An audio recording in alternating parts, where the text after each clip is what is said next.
দর্শক, আমি কথা বলছি দোলার সঙ্গে এবং তার সর্বশেষ কাজ নিয়ে। তিনি সম্প্রতি কিছু কাজ করেছেন, এই বিষয়ে আমরা বিস্তারিত তার কাছ থেকে জানবো। আচ্ছা দোলা, সর্বশেষ কি কাজ করেছেন? মতিউর মুন্না ভাইয়ের 4টি নাটকের কাজ করেছি।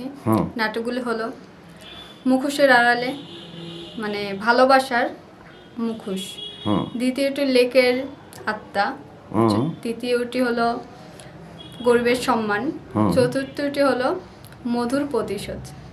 মধুর প্রতিশোধ, হ্যাঁ। বাহ, চমৎকার নাম, সবগুলির নামই সুন্দর। নাটকগুলি নিশ্চয়ই একটার থেকে আরেকটা আলাদা আলাদা আলাদা।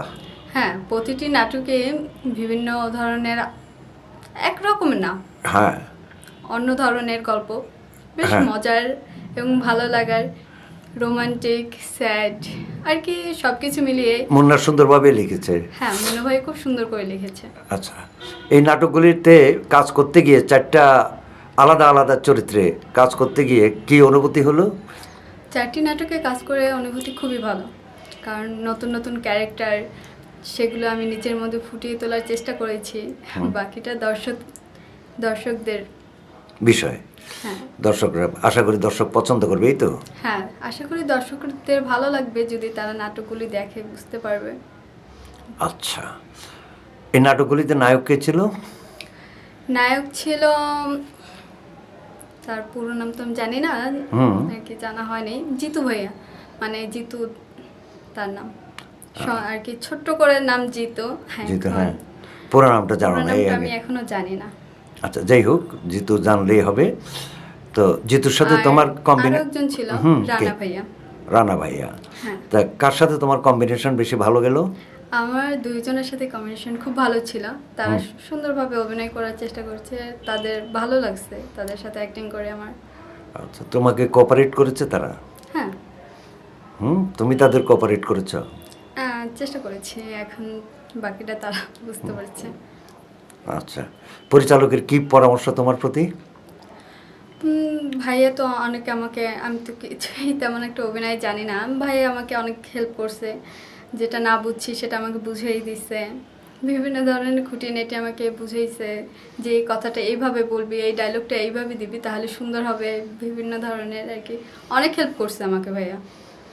পরিচালক তো একজন শিক্ষকের মতো, তাই না? হ্যাঁ, পরিচালক আসলে একজন শিক্ষকের মতো, একজন শিক্ষকই বলা যায়।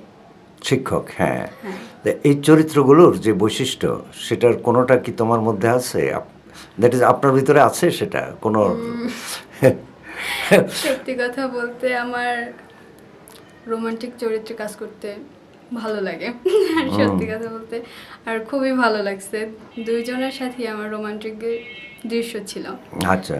আর স্যাড কষ্টের কি, সেটাও আমি করেছি, সেটা আরও ভালো লাগছে, কারণ একজনকে চরিত্রগুলো যদি কাজ করছি, যখন মনে হয়েছে যেন নিজেরই কিছু দৃশ্যগুলো ওখানে তুলে ধরার চেষ্টা করেছি।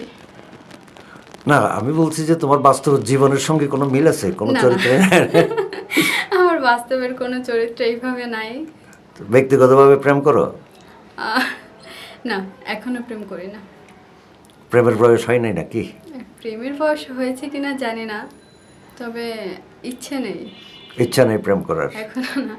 না, প্রেম তো করোই, কাজের সঙ্গে প্রেম করো না? হ্যাঁ, অ্যাক্টিং এর সাথে। অ্যাক্টিং এর সাথে, আচ্ছা, এটা বলতে দেরি হলো। যে যাই হোক, এর আগে তো তুমি আরো অনেক কাজ করেছো, তাই না? হ্যাঁ, এর আগে আমি 4টা নাটকে কাজ করেছি। কার? একটা ছিল দেওয়ান নাজমুল স্যারের, হ্যাঁ, আর দ্বিতীয়টা ছিল,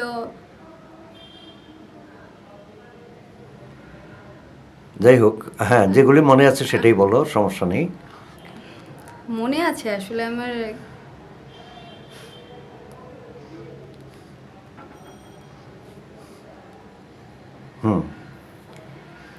হ্যাঁ, তার নাম ছিল মিরাজ আহমেদ। আচ্ছা, আর তারপরে? মিরাজ স্যারের, আর তাদের 2টা কাজ করেছিলাম।